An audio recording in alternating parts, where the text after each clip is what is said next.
What's up, fellas? Welcome to a brand new episode of The Sports Student. My name is Wendell Epps, aka The Sports Student. In today's podcast, I'll be interviewing Anna Witte. Anna currently holds a variety of roles in the sports media industry, including working as a host, reporter, and broadcaster for Charleston Southern University Athletics. She also works as an analyst for the National Women's Soccer League, which is so cool. And in this podcast, she'll talk about what it's like working in the sports media industry and share some advice on what it takes to succeed in the industry as a whole. So sit back, relax, enjoy the podcast, and without further ado, this is a sports student interview with Anna Witte.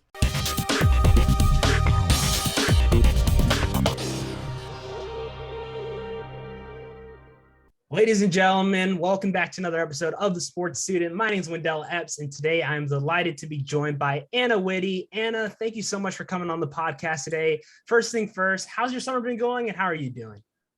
Summer's been going good. I'm doing really good. We're 2 weeks away from college sports, so I'm excited to get started again. But it was really nice to have a good, nice, relaxing summer. It's hot down here in South Carolina, but everything is going well. Thank you so much for having me on the show. Of course, I'm excited to have you here. So if you could just go ahead and quickly give the audience a little background of where you got started in the sports media industry and where you are now. Mm-hmm. Yeah, absolutely. So how I got started, I actually went to Penn State. I graduated from there a few years ago, and I got started by playing soccer. And I say my journey of wanting to be a broadcaster really started when I was in elementary school. Always been a huge football fan, obviously a huge soccer fan, and just a sports fan in general. And I kind of always knew this is what I wanted to do. Never really sure what I wanted it to look like and in what capacity. So I went to Penn State knowing that they had, on top of great athletics, a really great journalism program. So I dove into it really my junior, sophomore year, and I started covering our men's soccer team, did some work for them on the Big Ten student network. So the Big Ten has like a partnership on their online network, which was really cool, and got to meet some really cool kids in my program. I took one of our big classes where at Penn State, it's called the Center County Report. Essentially, it's a student-run newsroom. So everyone there is a student out of Penn State, and we cover, I think, like 29 counties in PA, New York, and New Jersey. So I got to do some sports anchoring there, sports reporting, covering different teams at Penn State. And then on top of that, I started to do stuff on football game days where I didn't really do much with the actual game in and of itself, but I really covered the in-between quarters and at halftime, what fans at home couldn't see if they weren't in Beaver Stadium.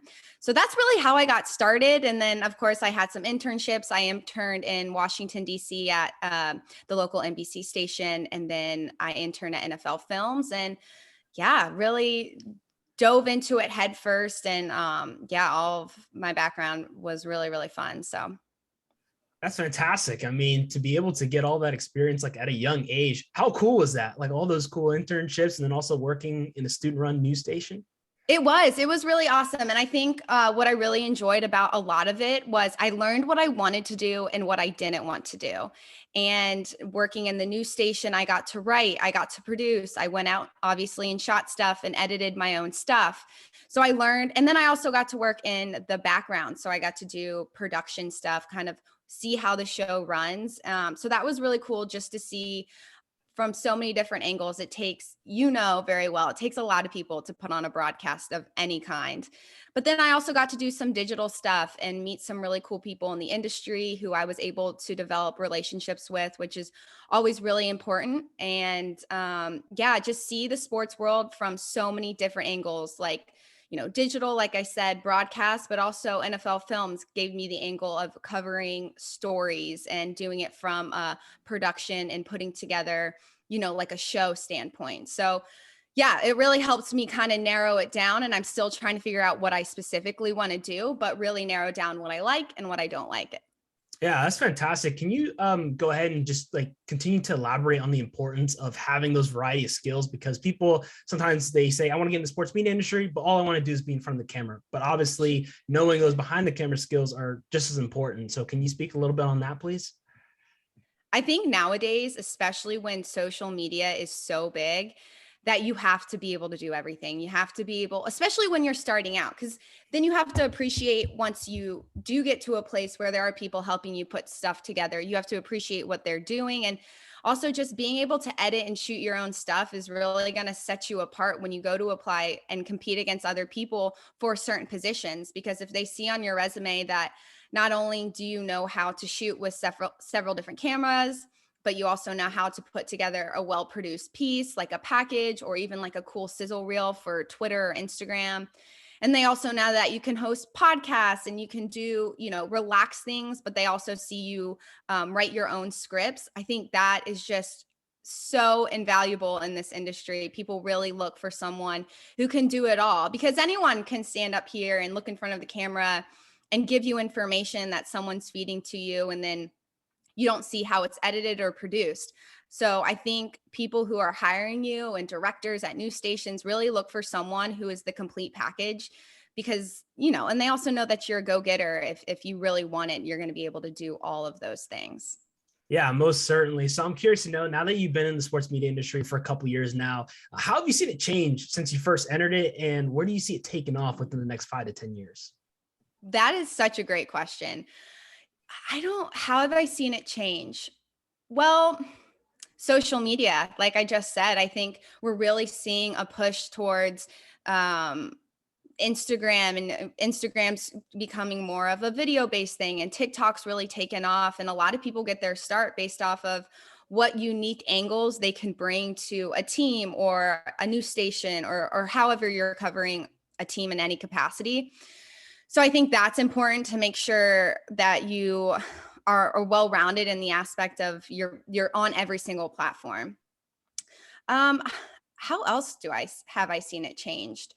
I think like being authentically yourself. I think we've really seen people, not that it wasn't before per se, but I think nowadays people are encouraged to say, I'm a Giants fan or I'm a Steelers fan, where maybe a few years ago it was like, you really have to stay unbiased. So I think we're really seeing just people being able to show up as themselves, bring your own flair, bring your own personality, and people will like you if you just show up as yourself.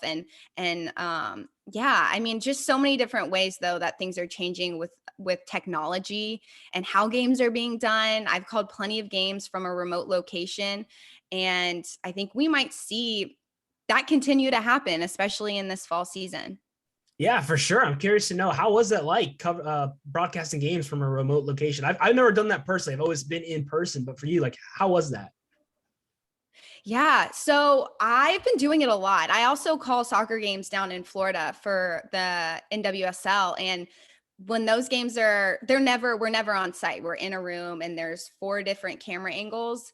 And it's challenging. I think at CSU, and I call some games at the Citadel as well, it can definitely be challenging because depending on the sport, you can't see the whole field. Basketball is different because the court is able to be filmed with one big shot. But with football or soccer, you can't really do that. So it's challenging for some aspects, but in some aspects, it's really cool because you aren't distracted by everything else going on. You can really pay attention to the game, what's going on. It's nice that you're inside because your notes aren't flying all over the place and you don't have to tape anything down. You don't have to deal with weather, which is always really nice. So I think there's pros and cons to both of it as well. And also when you call games from remote locations, depending on how you're doing it, you're able to take out that travel aspect. So you're not going to the game, you're able to stay in a location, which gives you more time to prep and maybe talk to coaches, and maybe from an aspect too, you're not able to talk to coaches when you're at the field. So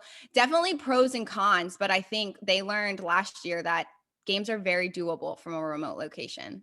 Yeah, it sounds like there's like a lot of amazing pros. I mean, I love the whole idea of not having to worry about the weather. I mean, that definitely right. is I a lot know, of fun. especially in the springtime when it's still a little chilly, like January, February, and you're like, no, I don't have to put on my winter coat today. Exactly. Definitely makes things a whole lot easier. And like, you having experience broadcasting games, can you give some tips on what exactly do you do to prep for a game that maybe current broadcasters in high school and college can do? Yeah. So I do a little bit of sidelining and I do analyst work. So those two preparations look very different.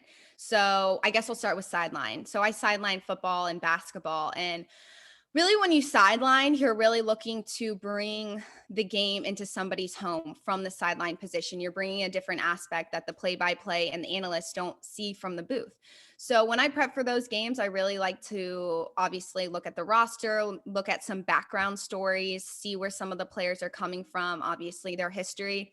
But then I like to talk with the coaches. I think my coaches' calls are always where I get the best nuggets. And my biggest thing is you always have to come prepared with those coaches' calls, because if you aren't prepared, they're not necessarily going to give you the feedback you want, because you're not asking them questions where you need them answered. So, sideline, obviously, coaches' calls are really important. And I really like to pay attention to the storylines and how I can, tell those stories throughout a game. Also listening to coaches on the sideline, players, see their facial expressions, how they're reacting to a play or a timeout or a call in general. So people at home can understand why that's happening, and I can bring that to you. So preparation for sideline different from analysts. So analyst is a lot different. I really just watch games, and I love to watch film. And I do the same thing for sideline, but when you're analyst, that's your job. You're telling the why as to something's happening. So when you go back and watch film, you understand how a team plays, how they transition out of plays. And then you can bring that into the game when you're calling it. And also coaches' calls are important with analyst work. And I come prepared with stats and nuggets, but I really, when I'm an analyst, I just pay attention to the game, players' names, pairs, numbers, and why things are happening on the field. I love that. Being prepared is obviously very important no matter what you're doing in the industry. I have to know, what would you say your broadcasting style is like? If I were to ask someone, what's Anna Witte like in front of the camera? What would you say Oh to that? gosh. I don't know. That's a really good question. I've never thought about that. Um, what am I like in front of the camera? Mm, I'd like to say I'm very genuine. I would like to say that people would say about me that I definitely show my personality. I bring fun to it, because sports at the end of the day aren't that serious. So I want people to see my personality. I want them to see us having fun out on the field. But I also bring a sense of um, preparation. I want people to know that I'm prepared, and I'm bringing them good information, good nuggets into a game that they actually care about. Because there's always stuff that maybe fans don't care about that you finds interesting. So that balance of figuring out what, but I don't know. How would you say that about yourself? I'm going to flip the question on you. What's your style? Oh, okay. Hey, I'll take it on. Love that challenge. For me, obviously, like you said, sports is supposed to be fun. You're supposed to be just passionate and energetic. So I definitely would say I'm someone who's just like Yeah. very energetic in front of the camera. Like I just someone who wants to give the viewers as like much fun as I possibly can. And then definitely like High Point Athletics, we have some crazy games that happen at our campus. So it's like, it definitely makes it a lot easy to have fun. So I would say like just being energetic, being outgoing, and just not being afraid to show who I am as a broadcaster. I'd say I definitely maybe a little bit more energetic in front of the camera than I am like normally in person, but it's sports. So you Sure. have every right to go crazy. Yeah, absolutely. That's cool. Okay, cool. Love that. That's Yeah, good. exactly. Yeah, it's definitely very important. And I mean, based on what I've seen from what you've done, you obviously are incredible at what you do in front of the camera. So I mean, I love that. I love seeing people have a passion for this industry, because it's just so important. And you being like early in your sports media career, I find that even more intriguing, because I want to ask you, like, how have you balanced that work, that because the sports media industry, it's tough. It's a lot of work, a lot of grueling days, but how have you balanced that with also maintaining a social and a personal life? Great question too. So I would say, so I really started out becoming like, when I first graduated from school, I wasn't in front of the camera. I had a few jobs. I actually worked as a producer at a news station for a very short period of time. And it was great because I became a better writer, figured out what I didn't like, and that's okay.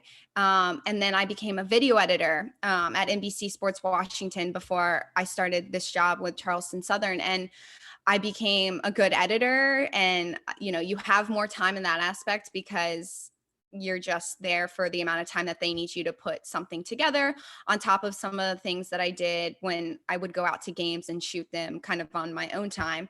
But I think early in your career, and I've heard this advice from some people, that there's no balance, because if you really want it, you have to stick out and you have to say yes to every single opportunity. There's a balance in the aspect that of, for example, this past summer, no college athletics were going on. I had more time to myself and take care of the things that I wasn't really able to take care of in the fall and the spring, especially last year was crazy. But I'd say it's different for everyone. You really have to figure out when you can take those breaks and when you really need to put in the work and keep going, because you know this too, this industry is so competitive, and both of us are really at the beginning points of our career, that this is when we can set ourselves apart from other people, but also just challenge ourselves and take advantage of the opportunities that people may present us with, even though it may not be, what you get paid for. My encouragement to people really wanting to pursue anything in this industry is just take opportunities where you can, but also understand yourself and your body when you need a second. So I know that's not a straightforward answer. The answer is different for everyone, but my advice is just take opportunities when you can. I love that.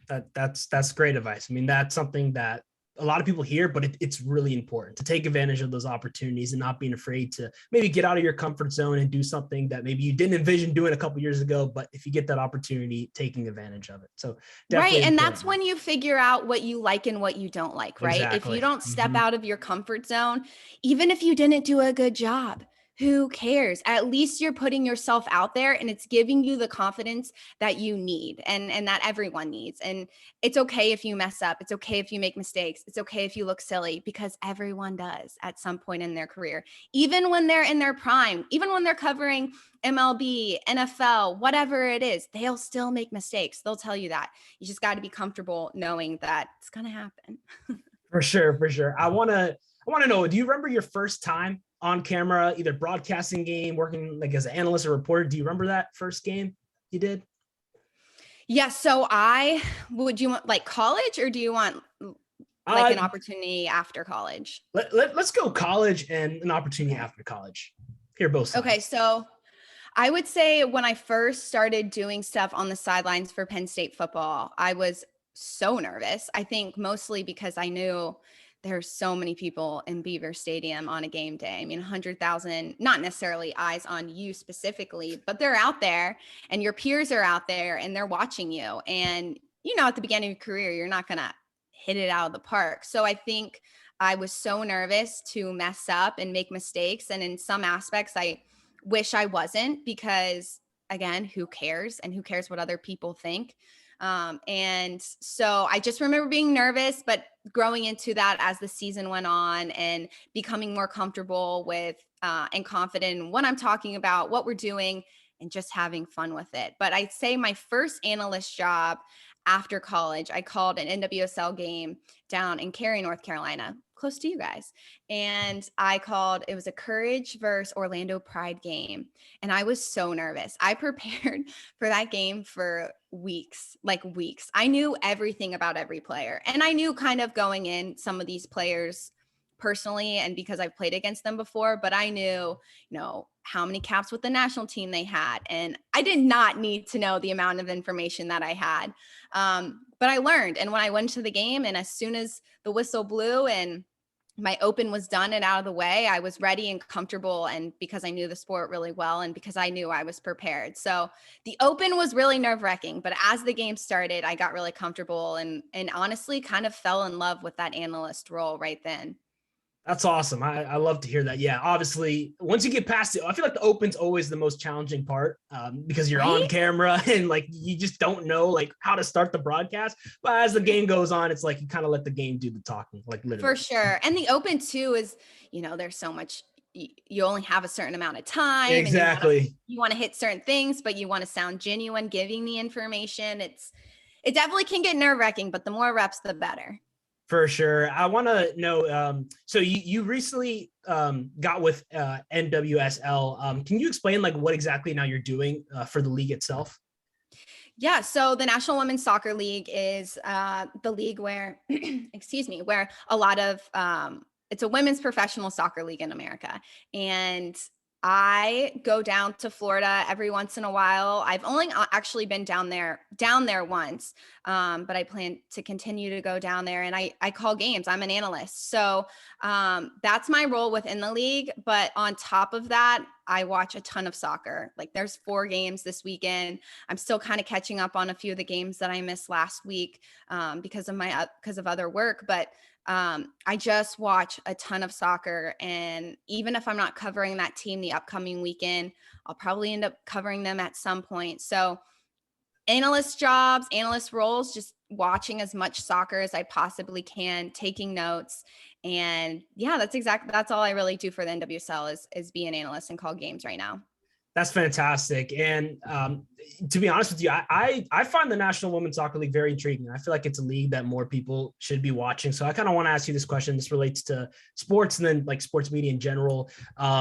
What do you think right now about like the current state that we're in right now with the role of women in sports media and their involvement? And where do you see that kind of heading towards in the near future?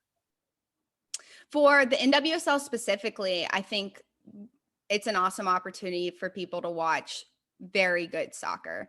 And I think with the Olympics right now, having a lot of those women on the U.S. women's national team and even other national teams play in the NWSL, it's a good opportunity for those eyes to transition as soon as the Olympics is over to the NWSL. We saw that a little bit in 2019 with the World Cup and their success there. But I think the league is growing. It's still a relatively new league, and they've only been around since 2013 and not even 10 years yet. But we continue to see this league grow, and people have a lot of respect for this style of soccer because it is really good soccer to watch, and it's really fun. And soccer in general is really just growing in America. We saw it with Euros the other week with the amount of eyes on that game and the ratings on those games. And I just think it's a really cool opportunity for a lot of these women on these teams to step up and also promote their league and promote their team and promote their peers. These games are being broadcasted on Paramount Plus, which is a CBS network affiliate, and sometimes they're on CBS. So I'm really excited for the NWSL. I really think this is the beginning, and if they continue down the track that they're on with their coverage and the people who are promoting this league, I think the sky's the limit for women's athletics and NWSL more particular. Yeah, definitely. I'll be very curious to see where it goes in the next couple of years. I definitely think it has a lot of potential, but I know what you do right now too with Charleston Southern. That's a big thing you do. So can you explain, what is it like working for Charleston Southern in their athletics department? It's really fun. Honestly, the people that I get to work with are a dream. They're awesome. Whenever I may need something or I want to collaborate or have an idea, people are always great to listen and give me time. And since I really work with the soccer team, football, and men's and women's basketball, and a little bit of softball, those coaches have been awesome to really help me promote their team. And they'll give me as much time as I want before their games or just throughout the season, just to see how the team's progressing. So yeah, it's really fun. And some of the teams are getting new coaches. Some of the teams are getting a lot new players. Some of the programs are kind of in a transition period where they're still trying to figure out their identity to an extent. So it's really fun to cover these teams and these players. And also the players are a dream to work with as well. Just really excited to have people who care and passionate about covering their sport and making the broadcast look good for them. So it's a great place to work. That's fantastic. And how is it like living in South Carolina in that Southern lifestyle? It's not a bad place to live. When you're living close to the beach, Charleston more specifically has great food, great shopping, just great sightseeing in general. So I love it. I'm from actually Raleigh originally. So being able to be back down south and the warmer weather, the more friendlier people, you could say, it's been really fun. I really love living here. Yeah, that's awesome because you being in Penn State during your college career up north, cold weather, it's different. It's different. It's very different. I loved it. Don't get me wrong. I loved that time in my life. but I missed the warm weather. The warm weather, for sure. So I want to go ahead and get back to something we were talking about earlier a little bit, which was social media. For you, which social media platform have you seen actually provide the most benefits for yourself with your career? And which one do you think is the one that you're like, I kind of wish this one just didn't exist? We'll start with the latter. I hate TikTok. I wish it did not exist. I see its potential and why it does exist and why it helps people. I shouldn't say I hate it, but adding something else into the social media world is really challenging for creators. Essentially is what we are as broadcasters. You are a creator. You have to be able to be a one-man band and do it all. So then there's TikTok and then there's Instagram Reels. That gets a little like, when do you post what or whatever. But yeah, TikTok's not my favorite, but Twitter and Instagram, I really like. Twitter helps me professionally in the sense that when I'm preparing for games, a lot of people promote their articles. So I get a lot of things that I read on Twitter, but on Instagram, you get to connect with people and I get to share maybe my pregame prep or a day in the life of, preparing to call a game and what that looks like. So both have provided me awesome opportunities. I've connected with amazing people in this industry and just in general on both platforms. So Twitter and Instagram are two of the ones that I really like to be on and I think are really positive for me personally. Yeah, that's fantastic. I totally agree. I would say Twitter and Instagram are the ones that I use the most too. Twitter can definitely be unpredictable at times. But, yes. Twitter's like, and it's because people can say whatever they want on Twitter. Exactly. So, yeah. It's just pretty crazy. So I know you said that you really knew you wanted to do this for a long time. So growing up, I know you were really into sports. What was it like? What teams were you a big fan of? What sports did you play? What was that like growing up? So I grew up a big soccer player. Soccer was honestly the only sport that I really competed in. I did a little bit of summer league swimming, but we don't have to talk about that. That wasn't good. That wasn't pretty. But I loved football. I'm a huge Pittsburgh Steelers fan. My family's from Pittsburgh. So, the Steelers were my number one. Never really a big college sports or college football fan. I really paid attention to the NFL. Not until I got to college did I really start to pay attention to college football. So I was a huge Steelers fan. On top of that, I'm from Raleigh, so I was a huge Carolina Hurricanes fan.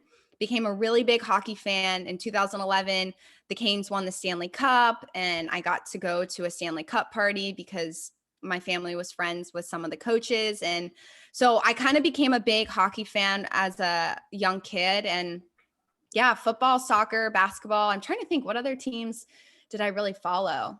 And I watched a lot of professional soccer, Premier League, Barcelona, really just trying personally to grow. And not till I got to college did I actually start to like really see it as entertainment, less of how are these guys playing and how can I better my game by watching them. Yeah, for sure. I love that. I mean, having that nice variety of loving all those different sports. Gotta ask you $1 million question here. Pittsburgh Steelers, what do you think is going to be their record this coming season? Jeez, I don't know. I mean, I think Big Ben is probably our biggest wild card right now. I think the biggest debate with the Steelers are if he can get it done, and we're in his last contract year. So I don't know. I think a lot's going to be on TJ Watt defensively. I think now that we have Harris, in the backfield will really help us offensively and maybe compensate for some of what Big Ben can't do. But I'm still a Big Ben fan. Like, I still want to support him. He's been our quarterback for so long now and has done, amazing things for the Steelers. So I don't know. I don't know. I think it could go either way. I think we could have another great season until we really flopped last season. Like, we were 10-0 and then we really tanked. But I guess we'll see. The jury's kind of out on that one. Yeah, I feel like the Steelers are in that weird category of like unpredictable. Like you just can't put an accurate prediction on them. I don't know why. I know. And that's hard being a fan. You're like, man. And that's why it's nice because I'm going to have my own sports, the only teams I'm covering. So you don't get as emotionally invested in a team that may really let you down. Exactly, for sure. I want to know through your time of doing interviews and covering games, what has been the most memorable interview that you've ever done? Ooh, gosh, you got some good questions for me today. Memorable interview. I'm gonna have to think. Give me a second. I'm gonna think about that one. Okay. Yeah, no worries. I'm trying to think. Like sit down feature interviews or sideline interviews? I mean, it could be a sideline interview. It could be as short as a 2-minute feature story. It could be, I know you have a podcast. It could be a podcast you've done, anything. Podcast, that's true. Oh my gosh. Which, by the way, Words with Witty, that is like the most incredible podcast name I think I've ever seen. That's just like, I know it like makes sense because your last name, but Words with Witty just sounds like a podcast name. It just was so easy to name, right? I mean, it was handed to me on a silver platter. My favorite interview, I don't even know at this point in my career. I would say, gosh, that's such a good question. Most memorable game you've ever Okay, covered? You know what? I got one. You got one. I'm sorry. All right. I'm wasting your time. I got one. All right. Okay. So at Penn State, like I was telling you about, I was able to do stuff on the sidelines for football and create content that way. Michael Robinson played football at Penn State. He was also on NFL Network, which I think he might still be working for NFL Network a little bit. He was there with his son, and he was part of the coin flip at the beginning of one of the games. I think it was my senior year. I want to say it was the Ohio State Penn State game where we blocked the field goal, ran it back for a touchdown, and we beat Ohio State. It was the most epic night. But I got to interview him and just talk to him about his time at Penn State, what he was doing with NFL Network. He couldn't have been nicer to give me his time, and it was just really fun and relaxing. He made it really easy for a new person to the industry. So I'm going to say Michael Robinson because why not? That was a really cool opportunity. Yeah, that's fantastic for sure. I have to know too, your time up in Penn State, what was the most fun thing to do around that area in Pennsylvania? So many things. Gosh, I loved my time at Penn State. I probably was like, if you ask any of my friends that went to college with me, no one loved Penn State more than me. My favorite thing to do at Penn State, me and my teammates used to go kind of hiking, and just there was a lot of lakes surrounding Penn State. It's really, State College is nowhere town, and we would go and we would like grill out, we would make food and just sit by the lake, hang out in Enos, chill on a random night. And the weather in State College in the beginning of fall is really awesome to be outside. So I really enjoyed that, the nights that were just really chill, and we would go and kind of explore and go hiking. I love that. That's fantastic. Definitely. The creamery at Penn State. You can't beat it. Like if you ever make it to Penn State, you have to go. The ice cream there is phenomenal. I'm a huge ice cream fan, and I miss that place. So that's another one. Love that. What's your favorite flavor of ice cream? I would say they have one called Death by Chocolate. That was my favorite flavor. It really is Death by Chocolate. It's like chocolate fudge, chocolate ice cream, like chocolate syrup. I don't even know what was in it. It was literally Death by Chocolate, but it was really good.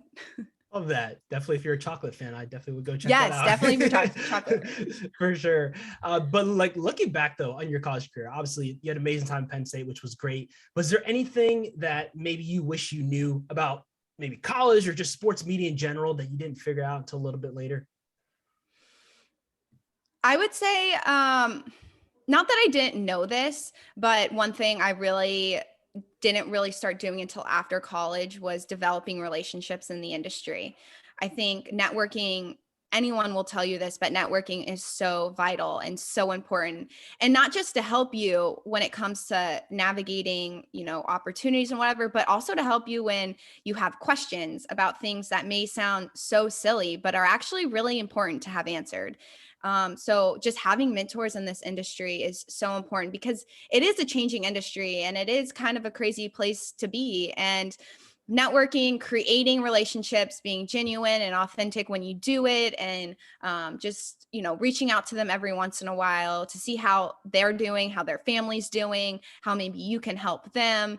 That's one thing that I wish I'd started a little bit early on in my career. Yeah, for sure. I mean, I love that. I think it's important to to know the importance of networking and developing those connections and getting your foot in the door in the industry definitely can help. So for you, what's the end goal? What are you hoping to achieve in the sports media industry? So I think that's such a hard question, right? Because this industry is changing so much, and we've seen different roles change, and how sidelining really changed because of COVID, and we don't even know what that's going to look like this year, because this year hasn't happened yet, obviously. So I think right now I've really enjoyed being a soccer analyst. I've really enjoyed watching film, breaking down the game, seeing it in a way that I didn't see it when I played, and being able to ask questions about the way the game's changing, and learn. I think it would be, I'm a huge Premier League fan. And I think it would be really cool to become an analyst for Premier League soccer. That's one of my goals, I'd say. But I also still really love covering college football, college basketball, being able to still have a foot in that, maybe not be like, whatever, I don't know, I'm not really sure. I just know that's what I like to do. But I know for sure, like, being able to cover the Premier League would be an absolute dream. So that would be we'll awesome. See. Yeah, no, Right? you definitely have the talent and the presence for it. So I would not be surprised if that happens for sure. Thank you. Yeah, of course. So, all right. And I've asked you a lot of questions today, but I'm going to end this interview asking you the most important questions. I'm going to ask you some rapid fire questions. Yes, let's do it. I'm excited. All right. All right. First question. If you could have any superpower, what would it be? Any superpower. I wish I could maybe like fly. I don't really like travel, having to get on an airplane, having to pack all your stuff, and just that, maybe being able to, I'm going to go with that, being able to fly. Awesome. Follow-up question to that. If you were able to fly and you were a superhero, what would be your superhero name? Oh my gosh, my superhero name. I don't know.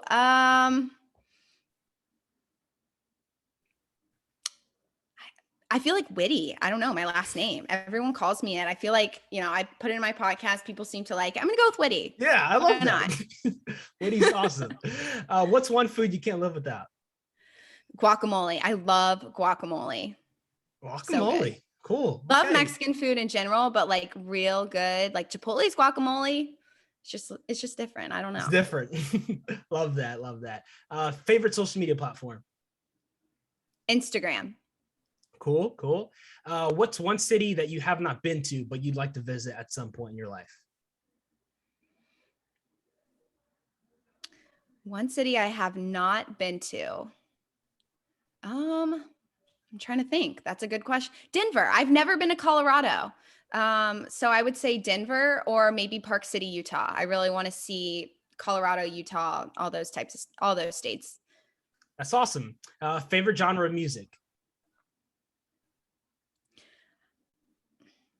I like EDM music. I know that sounds really weird, but I love Kygo. I'm a huge Kygo, big fan. Yeah, we'll go with EDM right now. Okay, cool. Your 3 favorite hobbies to do that are not sports related? 3 favorite hobbies that I like to do. I love going to the beach. Living like only 15 minutes from the beach is really nice. Being able to go for walks, sit out there. So that's one. I love trying new restaurants, especially here in Charleston. Like, ever since our world has kind of been open for a while here. It's been open for well over a year in Charleston. So finding new restaurants, because the food scene is just, honestly, it's unmatched here. So those 2. And then my last one, my next favorite hobby. I'm new to this area, so I honestly really love meeting new people. And whenever I have the chance to go out and meet new people and get connected in my community, is one of the things that I really love doing. Cool. What's your favorite quote? One of my favorite quotes, I won't say, I don't know if this is this is one of my favorites. The first one that comes to mind is, Tim Tebow used to say this, was, hard work beats talent when talent doesn't work hard. So I think that is pretty self-explanatory, but I think that's so true. And I love that. Definitely. It's a very great quote. Are there any nicknames that you get called besides your first name, Anna?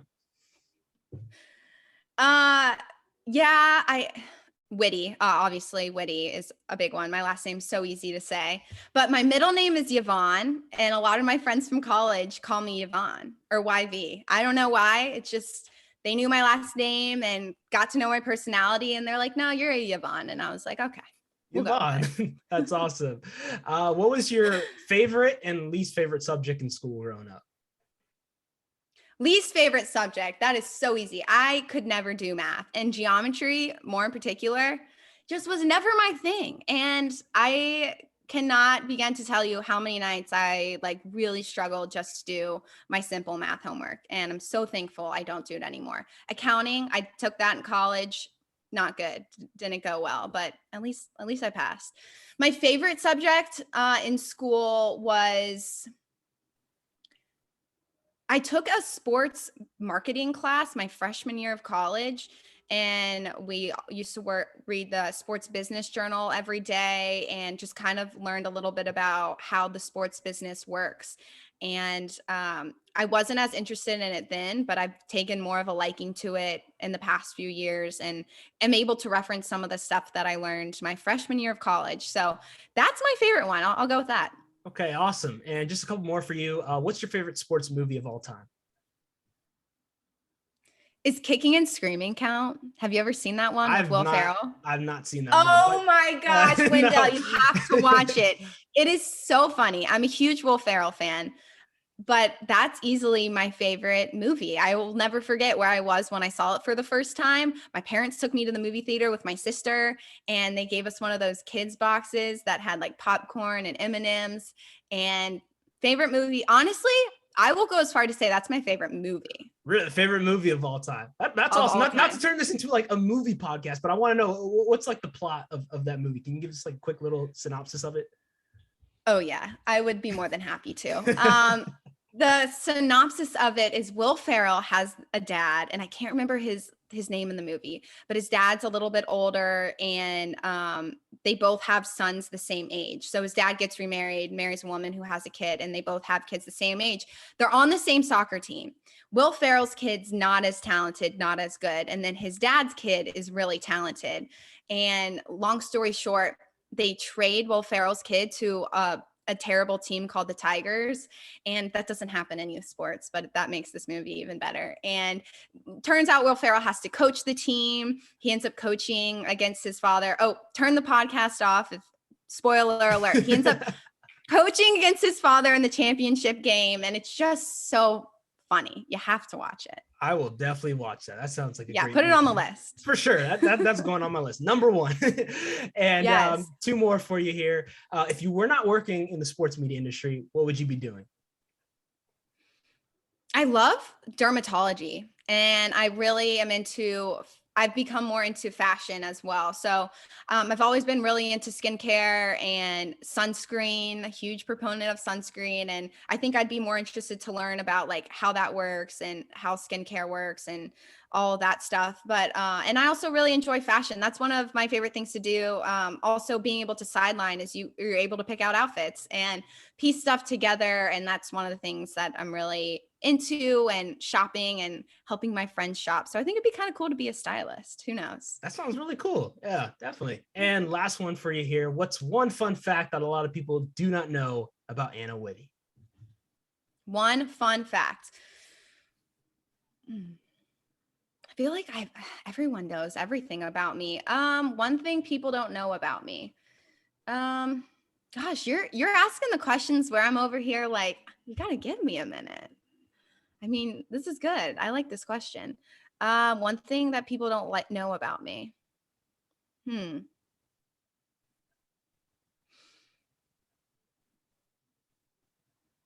that's such a good question.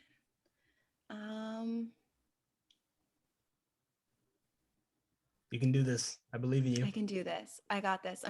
When you ask questions like that, I'm like, I'm struggling.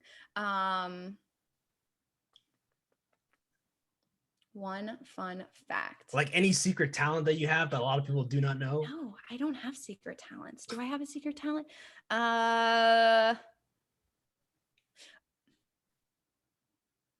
one fun fact. I love to do dishes. Is that a fun fact? That is a fun fact. Who loves to do dishes? You're the first person. I don't know. Like I've never heard I have that a dishwasher, Wendell, and I never use it because I enjoy dishes. I know that's so weird, but I think it's like kind of you're like cleaning, and I normally turn on a podcast when I'm cooking and cleaning, and yeah, I like to do dishes. I like to do dishes. Let's go with that. Here's a question for you. If would you be down to like start a dishwashing service? Just go over to people's houses and start washing their dishes.